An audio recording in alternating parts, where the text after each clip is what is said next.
There are so many eShop titles on Nintendo Switch and there is just too much to choose from. And there are also many smaller indie titles, and that's why I got 7Nindies on the channel.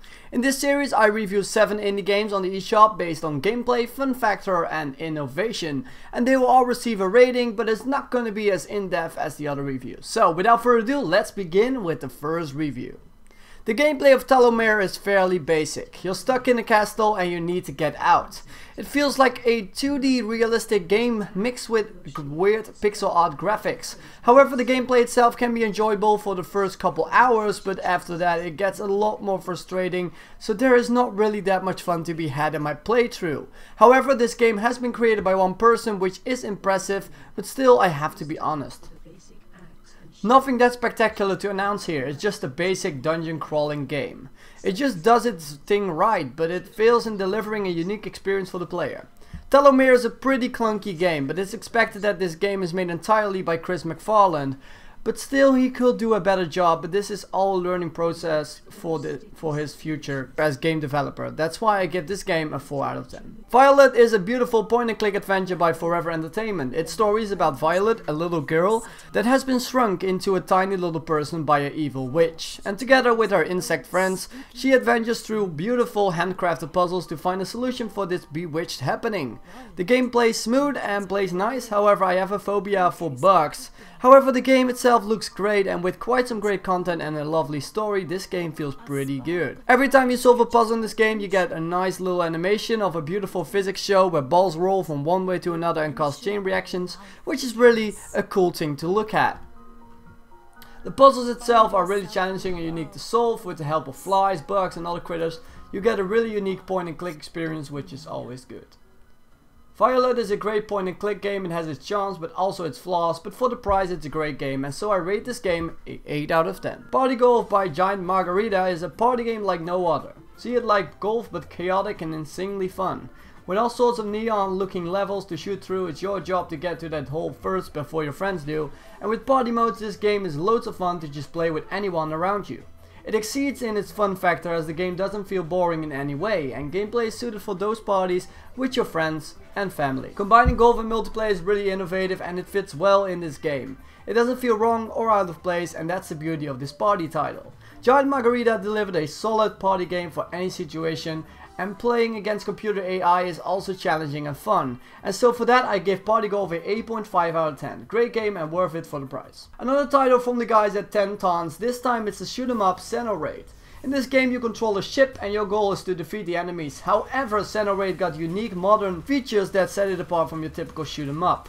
You can switch between 4 fighters, there are tons of weapons and tech upgrades to customize your ship. The campaign mode contains over 40 missions, local co-op with up to 4 players, new shooting mechanics like tilting and weapon overheating, and even online leaderboards to try and compete against the world.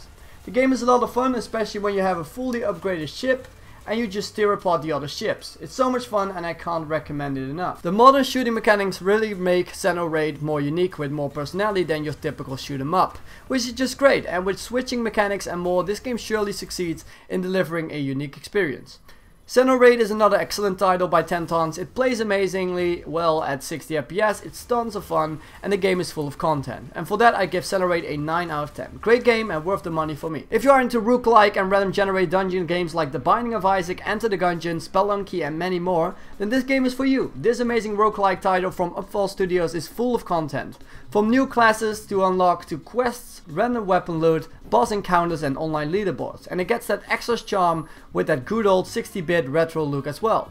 Quest of Dungeons really is all about exploring and being prepared for the unknown. Every run is unique with random loot, enemies and weapons, so you never know what to expect in this game, which is so much fun. Quest of Dungeons seems quite to differ innovation wise. It doesn't deliver anything not known in the roguelike genre, but it's still as addictive and fun as it is with it. Upfall Studios did a great job to deliver an actual random generated roguelike game, and the game plays butter smooth with no frame drops whatsoever, and with so much content the game is worth it for any adventurer out there. And that's why I give Quest of Dungeons a solid 8 out of 10. Take a Wasteland's aesthetic, a lot of blood, a guy with a chainsaw and screams from hell, and you have bloody charming 2D shooter called Butcher. Butcher is a love letter to cult classics from the genre, and it definitely succeeds in it. The game is hard, so expect some raging, but the game looks beautifully handcrafted, and the platforming feels smooth and fluid, which is always good.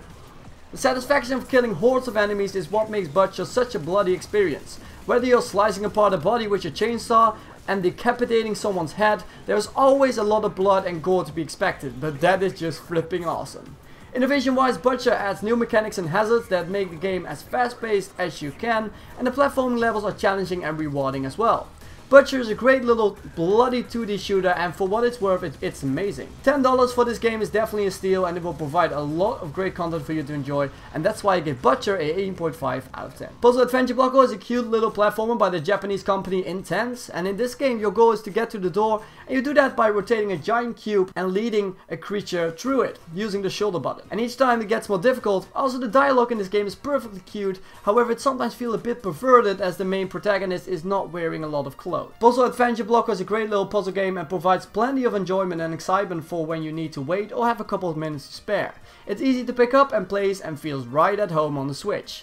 The rotating block mechanic is really innovative, and I love how it is getting more difficult and in-depth as you progress deeper into the story.